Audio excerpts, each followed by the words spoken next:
Hello everybody, welcome back to my channel where we talk about whatever I want to talk about because it's my channel and not yours.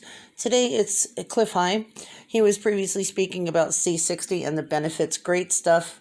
Very interesting. I'll share the link below so you can go and hook up on there at your leisure. Copy it right now. What he's about to say about quantum entanglement made me feel a whole lot better about my life. You know, having psychic tendencies doesn't mark you as having the best sanity in your life. And because I was always very intuition driven and seemed to have some psychic abilities throughout my life and always been that nutty person because of it. Hearing about the double slit experiment changed my life, and just listen to what he has to say here. Okay, so just to let people know, I had this wild idea, and the wild idea follows a certain logic chain. Humans invent technology, let's say that we didn't steal it from alien spaceships, okay? And we invent technology, we get to where we are now, that we're talking over wires and Wi-Fi and everything on the internet. It's logical that other species would invent something similar if they were a species that wanted to communicate with each other. There's some species we could imagine, like Romulans, that would say, nah, I don't want to talk to him, you know, that kind of thing, right? Or Klingons. Klingons would probably be more aggressive that way. But anyway, the internet offers a lot of benefits, as we've seen.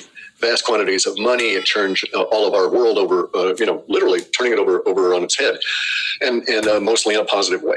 So it stands to reason that other species would develop this. It also stands to reason that other species that may go into space would want the ability for the spaceships to call home, to phone home, and they would have some form of internet that wouldn't be Wi-Fi, wouldn't be radio. It would be some other mechanism that would allow the spaceships wandering off into their particular solar system to call back to their home planet. It's my speculation that the only thing that really fits this bill is quantum entrained particles. Well, unfortunately, I got to grab that. Hang on just a second, okay? Okay.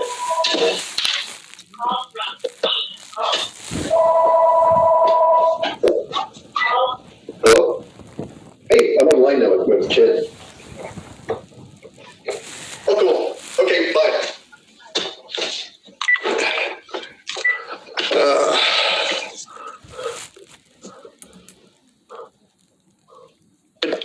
Are we good? Yeah. Yep. Okay, so sorry about that. Anyway, so we invent, right now, by the way, the Chinese are doing just that. They're figuring out ways to entangle two particles, separate the two particles, put one of them out in space and one of them down here on Earth, bash the particle in space with a hammer, and the particle down here on Earth jumps. And if you do that, you could even do Morse code, and it would be an effective way of communicating. Well, not effective, but it would work. And so the idea is that we would have an internet that didn't require any amount of transmission media between the two, because the particles would be entangled. And thus we would have a galactic, or certainly through space, available internet. And it turns out, by the way, that the reaction of quantum particle entanglement is about 1 billion times faster than moving electricity. So internet would be about 1 billion times faster, or another way to think about it, it would have potentially 1 billion times more bandwidth. Should you run on entangled particle internet as opposed to trying to do it through wires. There's also some other aspects here. We've got SETI out there with the big dishes looking for radio. Well, what if radio and television broadcasts are on a technology curve, a very finite amount of a society's lifespan? In other words, we assume that someone's out there broadcasting radio for 5,000 years so that we can receive that signal, because it would take that much radio material to come towards us. Well, what if radio is a phenomenon that as soon as you basically discover it, less than 100 years later, you're onto the internet, everything goes into wires or local, and it doesn't get broadcast out into space anymore, and you disappear as a radio beacon. We're in the process as a planet of doing that. 60 years from now, maybe we won't emit, but a small fraction of the radio image that we do now. And so under the circumstances, those kind of assumptions are not necessarily valid. However, it is actually happening here on Earth that the Chinese are currently inventing the quantum entangled internet. They're entangling these particles. Okay, they're telling us now that this is going to be available soon.